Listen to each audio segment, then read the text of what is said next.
Hello and welcome, and in today's video I'm going to share with you the top 10 most difficult Ark tames, so let's get into it.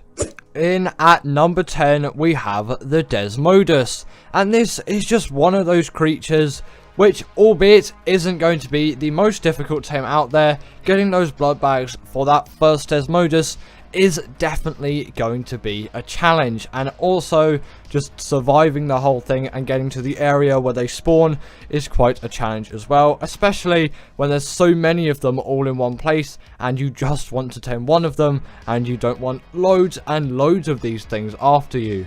And obviously the getting of the blood bags will be a pain, as it will take ages to extract a blood bag like every 5 seconds from your body, but it's definitely well worth the tame. The Desmodus is one of the most useful tames out there, especially for its sanguine elixir, as it is an absolute taming cheat.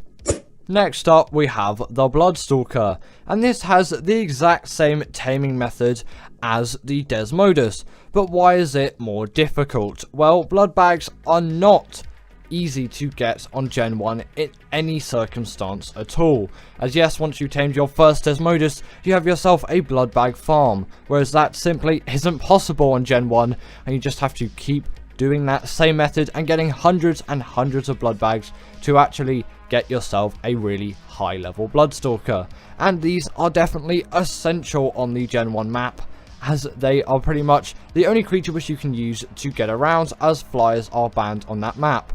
And they're a pretty good shout on Arboration 2, as flyers also aren't allowed on that map, although you do have creatures like the Rock Drake, whereas on Gen 1 this is your only real creature which you can use to travel around at great speed, like the Rock Drake on Arboration. Now next up we have the Giga, and I was going to put the Carnotaurus in this spot, but I decided to just discount it on the list, as actually that tame isn't too bad, and it can be somewhat friendly compared to the Giga tame, especially considering how little resource you need for that tame, and albeit sometimes it can be buggy, I would say the Giga tame is still just a little bit harder because of the amount of resource you need for this thing. And yes, you can trap this thing pretty easily, and then you just have to stand there and shoot it, and it's not going to be the hardest tame in the world, but obviously it is still going to be a very difficult one. And considering its size and absolute mass as a creature, you'd kind of expect that. But hundreds and hundreds of trank darts does definitely take a while to get, and it is pretty difficult to get, as crafting all of those narcotics and then all of those arrows is just going to take a lot of time.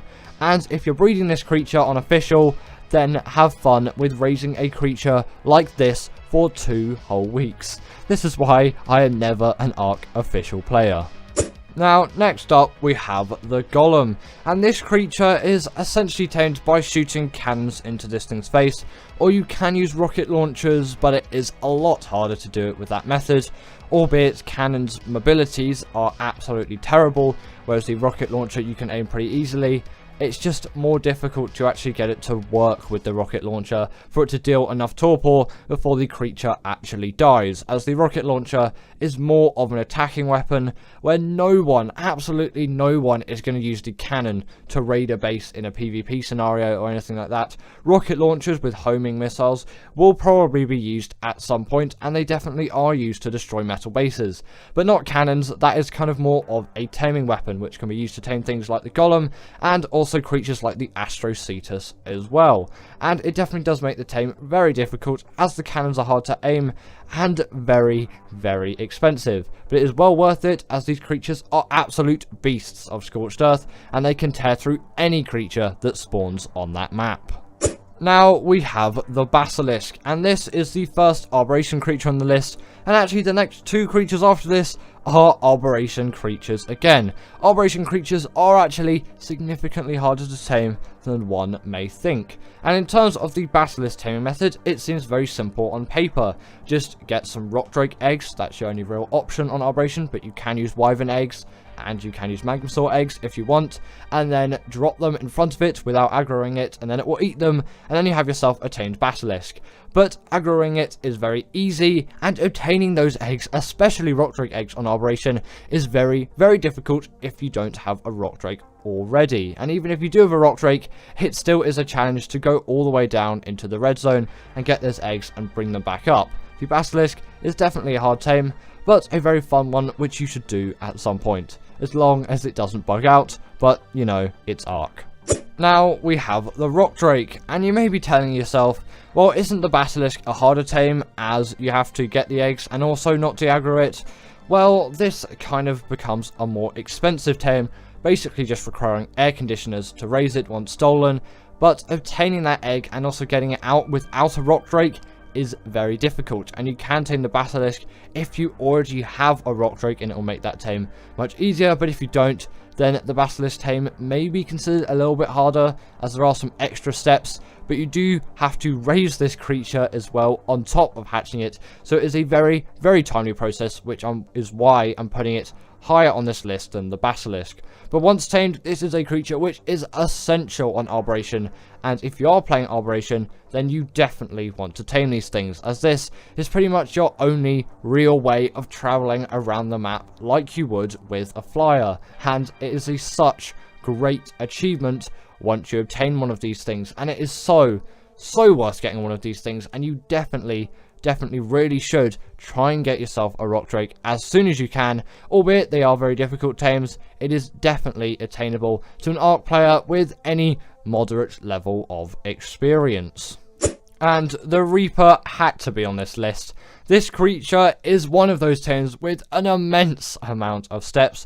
Again, somewhat seeming simple on paper, requiring you to get this thing down below 1,000 health, get impregnated by it, and then just raise the Reaper baby. But there are so many little things which you'll need to do in between that. Firstly, finding a Reaper, then building a trap to actually damage down that Reaper, then going up to it and getting impregnated by it, which can lead to you dying if for some reason it doesn't want to do the impregnation thing. You can tell its health is low enough when it has a red glow.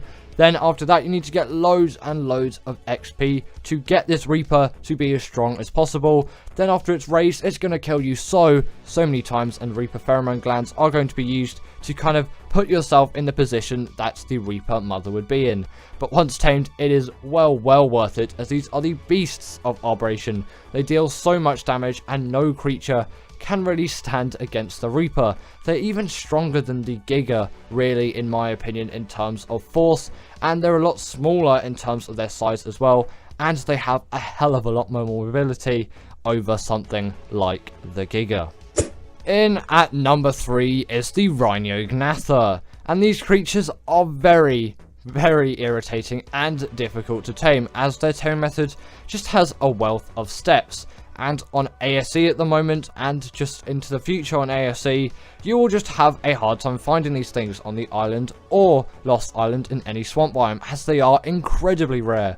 Whereas on ASA, the spawns are somewhat fixed, and they're really not difficult to find at all. So it's significantly harder on the older version of Ark due to their spawns, but you can always just raise your dino count, do the dino wipe command, or anything that helps the spawning of dinos as long as you're on single players. The dino wipes command, if you wanted to know, is destroy wild dinos, if you didn't know that already.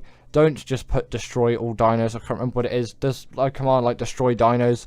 That will destroy your tamed dinos too, and you don't want to do that at all. So destroy wild dinos, and that is going to dino wipe all of the wild creatures on the map. And in terms of this thing's taming method, you'll want to kill a male Rhyniognatha to get its pheromone, which is a challenge in itself because they have a lot of health and they pack a punch in terms of damage. Then get a Bronto on all of those items which are on screen if you want 100% effectiveness. The Bronto isn't strictly necessary, just use any kind of large creature, but the Bronto is definitely the advised. Then really you want a net gun for this, so net gun it, and then after that you're going to want to damage this thing down to a really low amount of health, as low as you possibly can. You may need to hit it a couple of extra times. I'm using Awesome Spyglass mod here, but that isn't on ASA at the moment, and so isn't the net gun, so you'll need to trap it in that case. And you can always use the magnifying glass if you don't have any kind of mods to see this thing's health. The torpor isn't really necessary. Then you're going to want to feed that pheromone into your Bronto, or whatever creature you're using in this case. I'm not sure what creatures can be used. The Bronto is definitely advised. Then afterwards it will come out of its kind of net trap, and then it will impregnate your dino, which is where you want to feed it all of those resources. Then it will collapse over and your Rhyniognatha baby will be born. In at number 2 is the Shadowmane, and this creature really seems like a very, very simple tame on paper, but in fact it isn't at all. This creature just has a wealth of things which can go wrong with it, namely that this creature will just like to aggro onto everything, and you're going to need things like Gilly and probably a trap as well to do this fully successfully, or at least with the most amount of ease. And then getting the fish at the right size as well can just be a challenge in itself, because you know, Ark is Ark. But before we get into number 1, I just want to list a couple of quick honourable mentions which didn't make it onto the list. The Troodon has to be mentioned on this list, so does the Carnotaurus, the Noglin, the Astrocetus, the Astrodelphis, the Titanosaur, all of the titans which you'll find on Extinction, the Managama and the Hesperornis, all having their own varying difficulties in taming methods. So let's get into that number 1 spot. And in at number 1 is the Amargasaurus, and this creature is by far the bane of so many people's lives, requiring Raj Clark 24 hours to actually tame this thing, which is insane for a creature, which is unprecedented for every other Ark tame. No creature has a taming method like this one, and if you do this taming method, in fact, you will probably not be sane by the end of it, allowing it to run around and fight with you until it is tamed. This is the absolute bane of any Ark player's existence. But we can't forget the Fenrir too. This thing is just it's just too difficult. The top 10 most disregarded Ark tames. In at number 10, we have got the Megalosaurus, and although this creature is widely used on maps like Arboration, I find it could definitely be used a lot more, and it does spawn on maps like the islands. Like, you can go into caves, like the artifact of the Devourer cave, I think has a few, and the artifact of the Massive, or the artifact of the Hunter, I think has a few lying around there. And obviously you can use a Creature Finder Deluxe if that's your thing as well. If you have access to that, it really does help out, especially for you ASA players out there, because it is accessible to everyone. But on normal Ark, if you're a console player, I'm sorry, you won't have access to that. Also, these things do have a wealth of abilities as well, which really does make them quite a special creature to behold. They can just gnash away at small creatures in their mouth with no issues whatsoever. Honestly, it's so easy to kill things like Microraptors. They just simply can't get to you anymore, even though in this case they did. But you know, the thought is there, and I find it often in a lot of scenarios it really does help out, especially when there's not too many of them. If you get loads, then not many creatures are going to be able to ward them off, but the Stego is actually a pretty good shout. But obviously that's not going to be on this list, because the Stego is quite widely used for PvP, and you can actually use this creature for PvP as well. And I know I'm not the biggest PvP player out there, so PvP players out there, feel free to disagree with me if you think this wouldn't be good. But I think considering its size and the damage output, and considering that it only is really too useful at night time if you're doing a short raid that is not relatively too difficult, these things can be pretty useful, and they're pretty stealthy creatures. But again, if I got that completely wrong, make sure to comment that down below, as I always do want to know your thoughts. Just for general PvE use, sorry. These creatures are just really great for traversing around the map, great for defeating the Rockdrake on Arboration, obviously just great on Arboration in general, but I think they're really great carnivores that deserve a lot more respect than they already get. Next up on the list, we have got ourselves the Carbonemys, and although this creature seems just like a pretty useless creature which you'll see all over the beaches on maps like the island, it really is one which can be extremely useful in the early stages of the game, just for general use as an underwater mount, and just as a general mount for getting around the area and just having a little explore. Obviously this creature isn't going to give you the best experience out of every Ark creature, as they are particularly slow, and that can be quite frustrating. But things like Quetzals are slow as well, and they are later game tames, although they are a little bit outdated, and you do find with creatures like this you really do see their age in some regards, and especially if Wildcard did give these things to TLC, I think it would really boost the amount of players that would be using these things, as they definitely could do with a couple of extra features and abilities to make themselves generally just be better creatures. Maybe they could even get the hydration buff underwater, just something quite simple that would just make these creatures a lot better. But I do find their main use is being your first underwater mount in the game. Yes, their saddle can be a little bit expensive, requiring 10 cementing paste, at least I think it's 10 cementing paste, but they can just be really good in those early stages to get yourself those silica pearls and get yourself some oil. Yes, you can get it from trilobites, but I find if you want to get it in some larger amounts and also generally just quicker, unless there's just trilobites absolutely everywhere, I find the Carbonemys is just the way to go. They're really useful creatures, honestly very disregarded in my opinion, and I wish people use these things more. Sadly they don't, but you know, maybe in the future. Now, as I stated earlier, this video is sponsored by the Ark Echoes of Arcadia Light RP, and I'm really thankful for them reaching out for me. But I want to tell you why this is the best Ark server out there. It is the most immersive RP server by far. I love all of the time that I spent with it, and so far I've thoroughly enjoyed all the playthrough, and that is due to daily and weekly large events. So you get an event daily, but you get a weekly large event.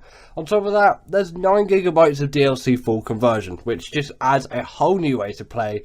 There's a fresh wipe at the moment as well, so if you want to get started, you really can do well. There's over 60 mods, over 75 new creatures. There's all the DLC creatures there. It's on the center. You are going to have the best time on this map. And there's even 12 unique basic classes.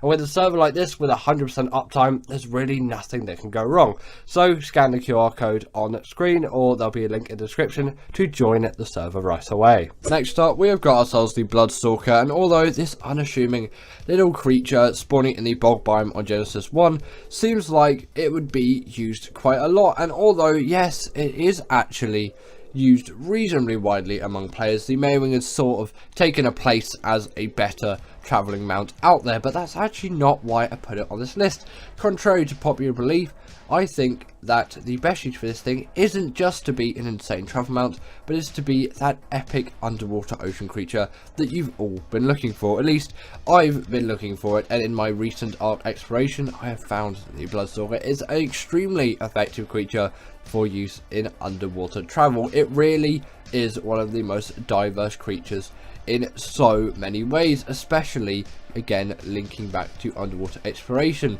They essentially have an awesome spyglass, if you will, where you can see the aggros of all the creatures as well. You can't see their health and stamina and all their other stats and torpor and things like that, but still you can see the aggros of creatures, and especially with the lack of visibility in a place like the ocean, it can be extremely useful to know if you need to evade some danger.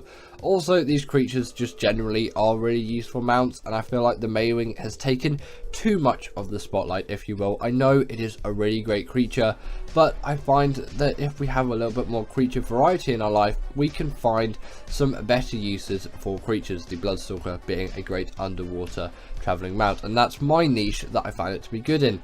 But if you find other niches with creatures by exploring with them, I find it can just be really useful for general game development, especially as a PvE player, but I can see how it would possibly be useful in some PvP scenarios as well. In at number 7, we have got ourselves the Mosasaurus, and this creature is here because I feel like with the Mosa, you might think of it as the king of the sea, the top of the top in the ocean biome, but actually creatures like the Basilisk tend to get used a lot more, and I feel that is a big shame, considering this creature's size and general status that you might think it would have. It really does not in the world of Ark today. And although yes, they could be widely useful for the Moda boss and just generally underwater killing and just destroying everything in the underwater biome, and they're actually pretty decent for underwater caving on the island as well, they really do need something more, and this definitely does come into needing a TLC, but I find they're disregarded a little bit more than they need to be, as they are still pretty decent, very useful creatures of today. But wildcard,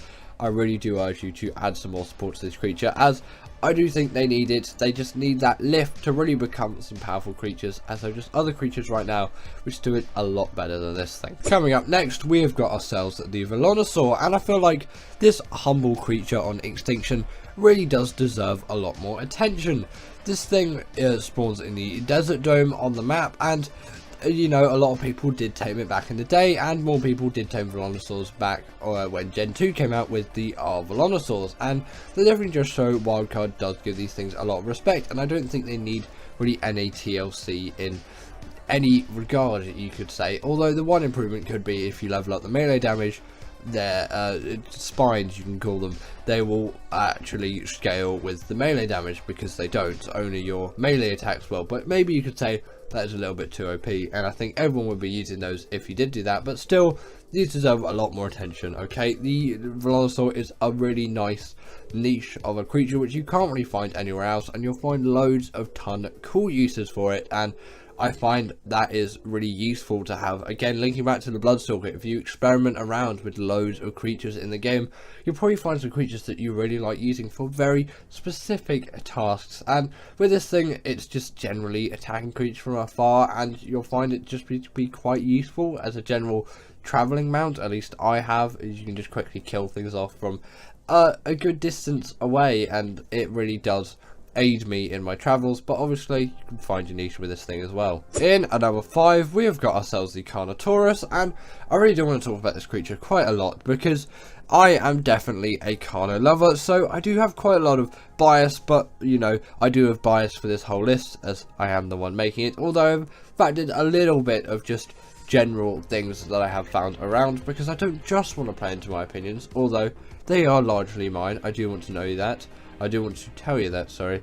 And also, as always, comment down below what your thoughts are on this list, and if you don't agree with it, then put your suggestions down, as I do want to know, and I want to take feedback from my community to kind of aid my videos and make these top 10s more applicable to you and me as well, because obviously I still want to have the reasoning behind all of it, and if there's some good reasoning for some good creatures, then I will definitely probably morph my decisions slightly, and I definitely have had a lot of decisions morphed by you, so keep that coming, because it really does help me as a person, and you know, just getting loads of different views, it's just really nice to have. And I have quite a nice position in a sense, because I just have access to these views where some other people maybe don't quite as much as me, especially as personalized as I get it.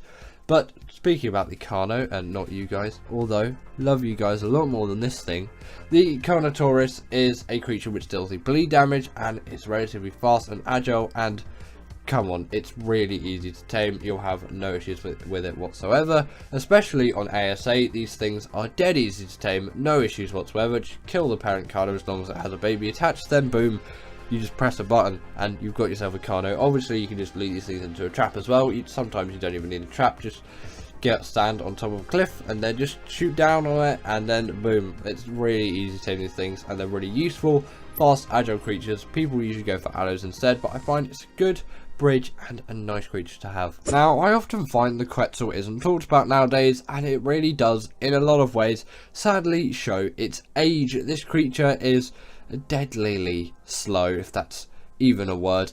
Either way, it's a really slow flyer, and it really did work better when flyer speed leveling was a thing. I know ages and ages ago, obviously you can activate it with mods and whatnot, and there's a setting for it nowadays, but all official servers, as far as I'm concerned, do not have this ability anymore, obviously, since that happened, because they're official servers, they keep it official. Either way, these creatures have really just seen a downfall in recent years, as creatures like the Rhyniognatha and the Astrodelphis and Tropiognathus came out. They're just more useful for this kind of job, and although no flyer really does replace the platform saddle that the Quetzal has, it's not really the best that you can get out there, and you can really just get some better solutions than this nowadays, as it really isn't the best creature to fly around on. But if they gave this thing a bit of TLC, then I really think it could do a lot better, and just generally I think it gets a little bit less respect than it deserves, as they still can be quite useful to this day. In at number 3, we have got the Megalodon, and I kind of have to put this creature here in my opinion. I find like the Megalodon is by far like one of my favourite prehistoric creatures, so again I'm going to have a lot of bias here, but I really like this creature in Ark. I've been taming these things for years and years and years. Really did enjoy when they get the TLC as well. That was a nice cool addition for these creatures to have. Showed wildcard, she did have some respect for these ocean beasts, and in a lot of regards I'll say they're better than something like a Mosa, and I use them a hell of a lot more, but I don't see loads of other people using them, and I don't feel like they need too much TLC. They really just do stand alone as their own thing, but I feel like people just skip these things and disregard them, and they're really useful for general underwater travel, for defeating the Mosasaurus on Gen 1, and even underwater caving. And although that can be done with a Barry, I find the Megalodon does work quite effectively.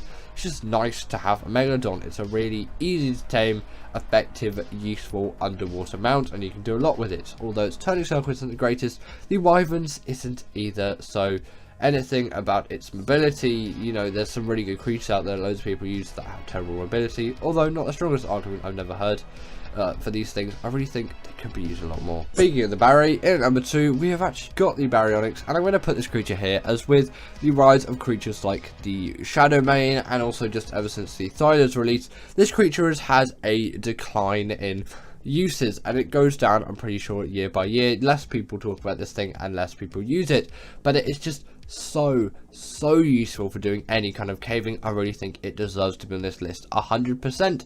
I just don't really see people using these things nowadays and talk to them as much. Again, I've said it before, but I want to repeat it for emphasis, because you know, these creatures are so easy to tame, and although yes, maybe they use fish meat is really not that hard to come by, and you don't need to tame these things up to 100% effectiveness or use all that prime fish meat.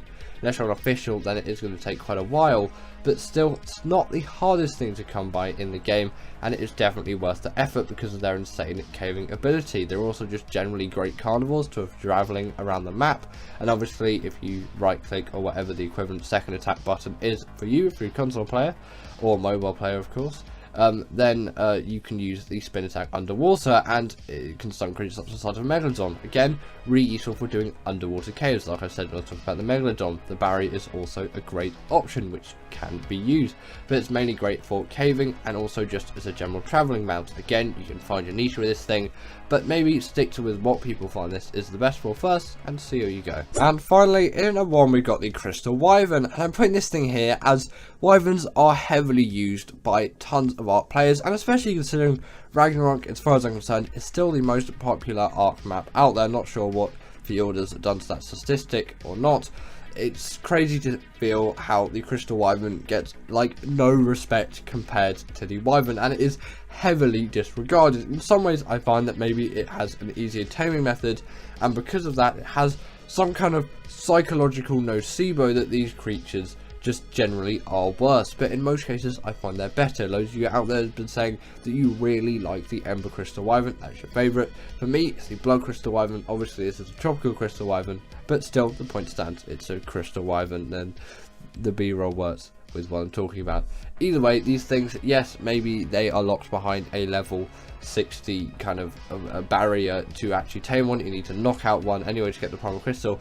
It's really not that hard. Note runs are easy, and that Primal Crystal is so easy to fetch, especially if you have a net gun now, considering all of that exists, and they work just as well as Wyverns, if not better, especially considering the easier tame method. Though they work tons better, and you can get them way earlier on in the game, and their abilities are, you could even say, new for today. They just seem really cool, and nothing really has been done like it since, and I feel like they deserve a lot more credit and success than they've gotten, so that is why I'm putting this creature in at number 1. I think it deserves it the most out of any creature in the game. So thank you to my wonderful patrons Ekaterina Puchkova, Karina Thorne, Dominic Masijewski and Ethan Tapia, who have all supported me through Patreon or through YouTube memberships. If you want to join this list, then go join Patreon or YouTube members, but thanks to all of these guys.